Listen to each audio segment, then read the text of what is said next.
Guys, today we have the great honor to sit with Miss Gloria, the eldest daughter of Miss Dolores. Mm-hmm.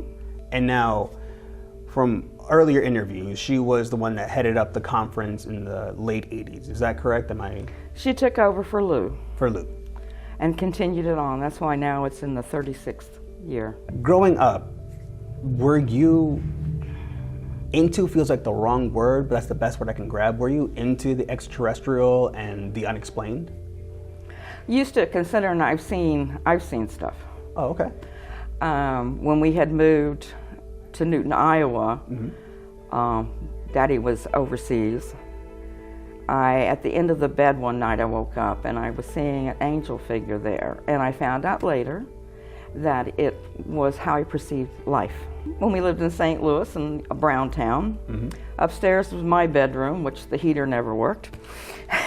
But I called him Henry. There was a ghost up there. Oh, okay. Yeah, the cat, when you take the cat up there, it'd sit at the bottom stairs and look. So you mentioned the paranormal. We have our own series about going out there trying to find, not really debunk, but understand what we're looking for. As someone, as you said, you consider yourself a sensitive type, someone who can see these things. How can you explain that to the layman? A lot of people will probably think, that's my imagination. The whole key is your mind tries to rule you, but you have to rule your mind. Because your mind will take and say, you're afraid of this. Like if you're afraid to go in the dark. It could be something from a past life, that maybe something happened, so therefore you're afraid to do it. You have to say, wait a minute, I'm in control, and continue on. And it's because the mind will, if you're getting too close to your subconscious and opening things where you can see, it will put fears in. Gotcha. And it's the whole key is like, no. And that's a hard thing. Like the same as, and that's part of what going back into past lives are about with what Mama was doing, because you can also heal from that. Right, of course. When that brings forward and the spirit is telling you, this is what's wrong, this is what needs to do, and that. But that also opens your mind to the dimensions, because there are many. A lot of it is understanding that what you're seeing, it's not an imagination. Unfortunately, little kids and stuff, they'll see things before anybody else do. They'll have the ESP, they will see these things, but sometimes the parents say, oh, would you quit lying?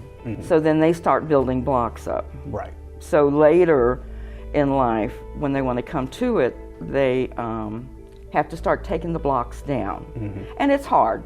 Oh, yeah. Because, you've got what you're raised with, and then you have to come to fact that, wait a minute, what I'm seeing is real. So to circle back to the conference, and before we let you go, in an ideal world, we do make contact, if and when we make contact. I have. You weren't ready for that one, okay. You caught me way off guard. So let's circle it back to you then. When you made contact, what did you hope those extraterrestrials or spirits took from you to take back to their home world or to their home plane? Unfortunately, Earth is known as being a background in the backwaters. There is a lot to be learned before they can really go out. There's too much hate, not understanding of each other. This person wants to do one thing, this person wants to do another. You need everybody to work together. Absolutely, yes. I mean, the world needs it too. They're either going to say, man, don't go near that planet. They have no clue yet. Unfortunately, and that's true. There's too much being afraid of them. Well, they have knowledge. Now, granted, there's probably some good ones and there's probably some bad ones. Well, Ms. Gloria, thank you so much for your time. We truly appreciate it. And I thank you. Absolutely, thank you. And I appreciate it. Absolutely.